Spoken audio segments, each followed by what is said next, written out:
Okay, let's talk about the number one food on the planet, and you really rave about this. You swear about it. You eat probably more than anyone in the world. It's chocolate. Right. Why chocolate? What's so Chocolate, good about it? chocolate is ambrosia. It's the food of the gods, as the name means. Theobroma cacao. Cacao, the food of the gods.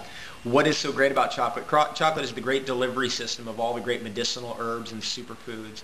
It is a food that all of us have fallen in love with at some point in our life. In terms of minerals, there are very few foods in the world that could compare with cacao. What are some of the medical benefits that you found in your research that you're talking about today? In regards to chocolate, there's so much that's actually being discovered, and there's a whole lot that's come to light in the last 10 years.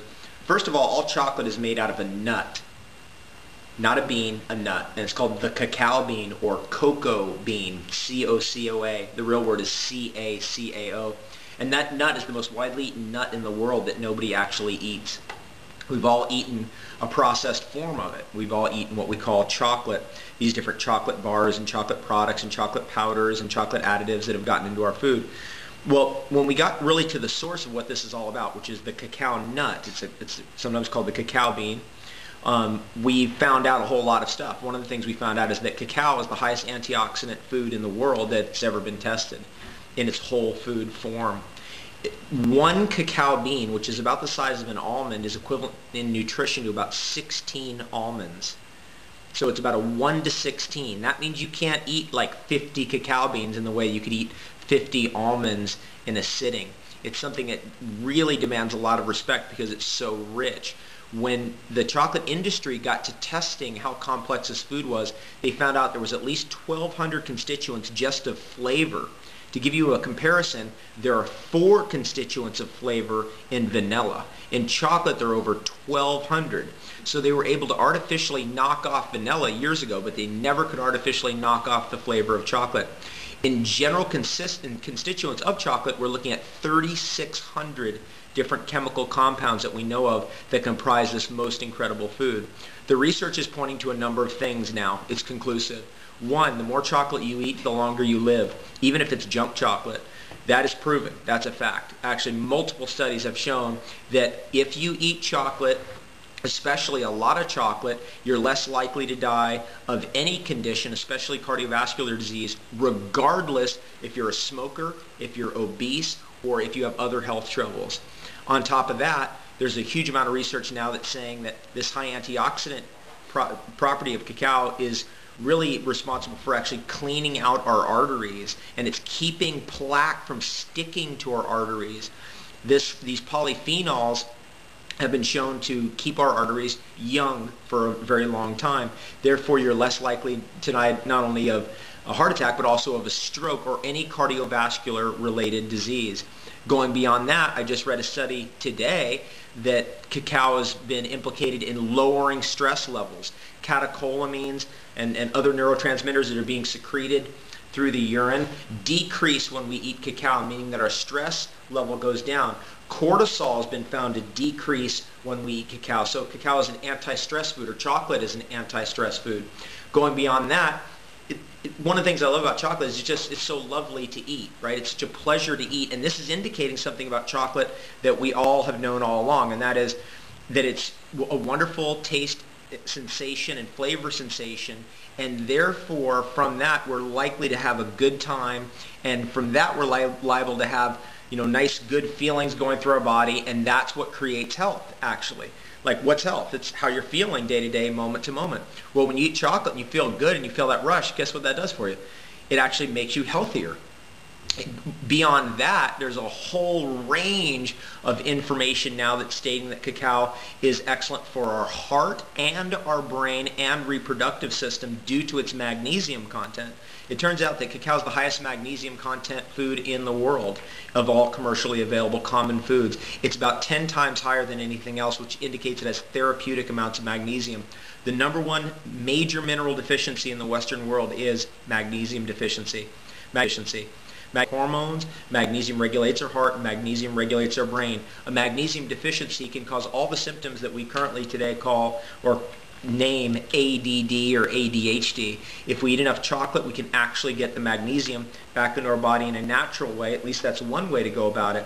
Also, cacao is extraordinarily high in iron and chromium. Chromium regulates blood sugar, and cacao, I fed cacao to diabetics on a Heal Diabetes program that we did at Dr. Gabriel Cousins' research facility and his Tree of Life Rejuvenation Center down in Patagonia, Arizona. And we found out that giving all the patients down there who are diabetics cacao, raw cacao, no sweetener, to them as a treat was actually not only something that they very much relished, but it actually was having very profound effects in lowering their blood sugar levels to the point where they were coming off insulin as quickly as 4 days on that program. One more thing I want to say about cacao, and that is this extraordinary mineral content that cacao has, not only being very rich in magnesium and chromium and iron and manganese and copper and zinc, but also in phosphorus, makes it an incredible bone and teeth mineralizer. Theobromine, by the way, which is the active alkaloid in cacao, has been shown to actually improve the health of our teeth. It fights cavities and is known to kill Streptococci mutans, the particular organism that is implicated in causing cavities and causing dental disorders. Well, it looks like all these superfoods lead to a good, long life. Tell me, David, if I want longevity now, what kind of program do I go on? Well, the Longevity Now program is quite a program because it's taking advantage of what we discovered about longevity, not only what foods to have in our body. For example, all the bee products have been known to improve our longevity. Honey, royal jelly, bee pollen, propolis are all amazing medicines for longevity, as well as bee venom. So everything coming out of the hive has been shown to be an excellent longevity tonic. Chocolate, of course, is an excellent longevity tonic. And then we've got adaptogenic herbs like the goji berries, an excellent longevity tonic. But if we look at people and we see, like, okay, what is really going on when people age? Like, what is happening there? What we see is it's calcification. So one of the things that we're approaching now is an understanding that in order to live a long time and have healthy bones, we do not ever want to take calcium supplements. Calcium supplements have never been shown to increase bone density. They've never been shown to reverse osteoporosis. In fact, if anything, they're known to make osteoporosis worse.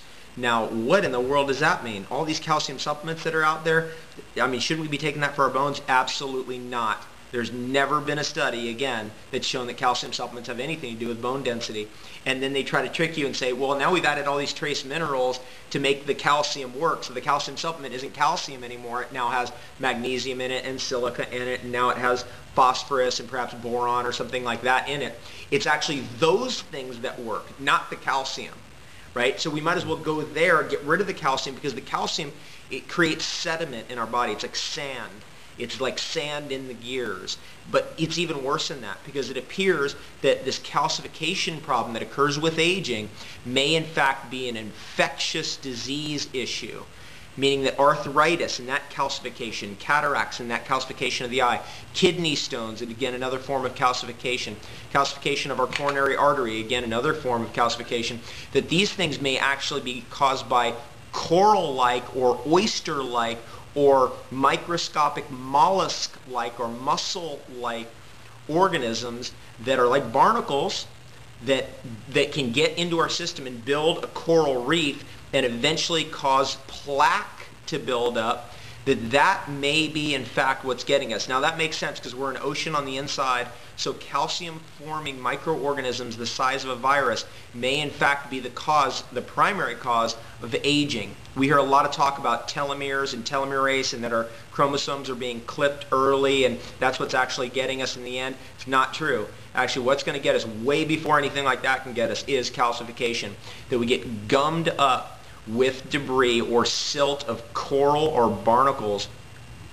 Part of the Longevity Now program, part of my approach is not only bringing these great botanicals like cacao and goji berries and the bee products from the hive, but also things that break down the bad calcium and educate our immune system in such a way that we can drive out these infectious organisms which are working in cahoots with fungus and virus in order to break down the human host.